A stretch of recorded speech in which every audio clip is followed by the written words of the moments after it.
Hello, Serge here from the back tee. I have a question here from Ray McLeod. He says, I played baseball for 17 years. Consequently, I rotate or pronate my wrist late as in hitting a pitch out in front of the plate, which would very likely, if you hit it out in front of the plate and you rotate too much, he's going to pull it. If he was a right-hander, pull it down to shortstop or third base. So he says, I rotate or pronate my wrist late as in hitting a pitch out in front of the plate. Other than letting my right, in this case, lower hand go dead and swing only with the left side, what drills can I do to correct the problem? Okay, I might throw in a drill or two, Ray, but I think what I'm going to do is I'm going to throw in, most importantly, the correct thing to do with your hands and your arms and hitting a good golf shot to hit it straight.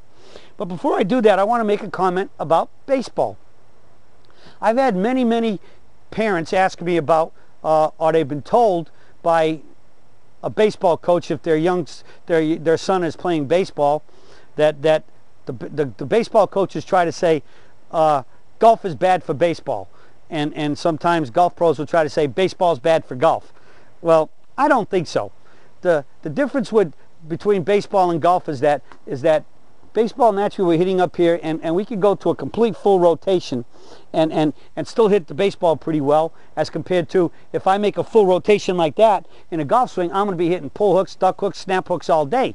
And the whole reason why is that a baseball bat is round, like my grip here. Round hitting round doesn't put much spin on a golf ball, which means it's not going to get tremendously curved. I mean, every now and then you see one curves quite a bit in baseball. For the most part, they're just soft little draws. But golf is a flat face hitting a round ball. And a flat face hitting a round ball, covering on top of the ball, can really put tremendous spin on it. So that's why we have to control our rotations. All right, Ray? So here's the issue about how you change a baseball swing into a good golf swing. There is still rotation, but we have to have controlled rotation. And the controlled rotation is when we swing into the catcher's mitt, toe up, and once we get to the toe line, and I'll set up here as you can see it, rotate into the catcher's mitt, toe up. So the catcher's mitt's right here, and once we reach the toe line, there's no more rotation, and no more turning of the body, and no more rotation. We just lift the arm straight up.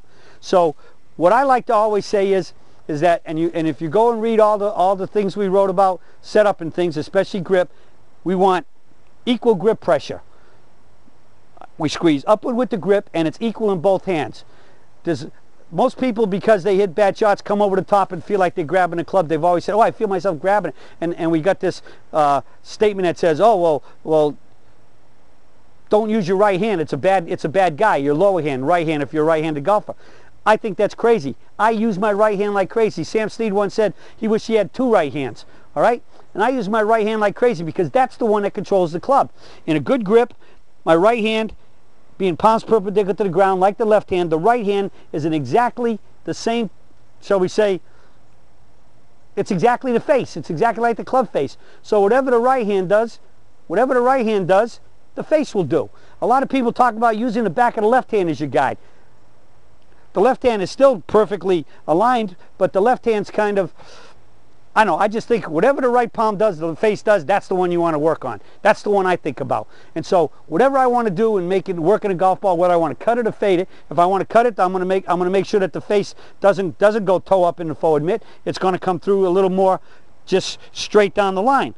And if I really want to cut it, it's going to come up and go almost skyward or fade it. And if I want to hit it straight, it's coming through into the forward mitt, toe up. If I just want to hit normal straight shots, I'm in there forward, toe up. So look at my right hand. The right hand and the face are identical. If I want to hook it or draw it a little bit more, draw it, then hook it, I go into the forward mitt, allowing a little bit more rotation. But we just can't allow rotating all the way there because you're gonna live in left to left. So the right hand is the big issue. So as you said here,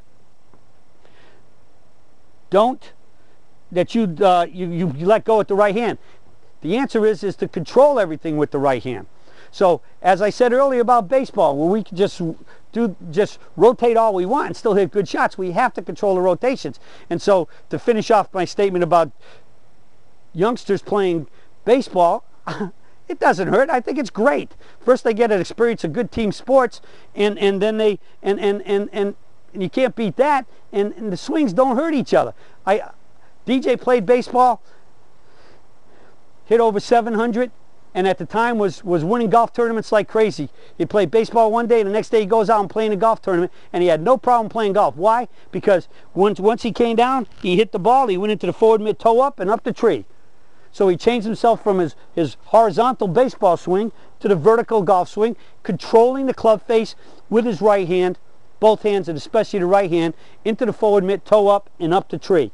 So I guess the only other drill would be like I had one out here on the back porch a couple weeks ago where I had a pole sticking up here, and I had the feeling like when you hit that pole, you hit it and you bounce and you swing upward. So you kind of like ricochet off that pole and banging up. So that stops us from going left and you toe up and up the tree. And so that pole works. And again, just skipping rocks on a lake. And when you skip it, you make your right hand go up there. So it's all about the right hand controlling the club face, or if you want to say both hands, but especially the right hand controlling the club face. All right, so baseball swings don't hurt a golf swing. And all you need to do is know that you have to control this club face. And the whole key is in the catcher's mitt and up the tree in a forward swing. In the catcher's mitt, toe up and up the tree in a forward swing. We can't forget that toe up, because we have to control the rotations of the club face to hit the ball solid and straight, which helps us shoot those lower scores. So that's it for the Surge for today, and I'll be talking to you all again soon.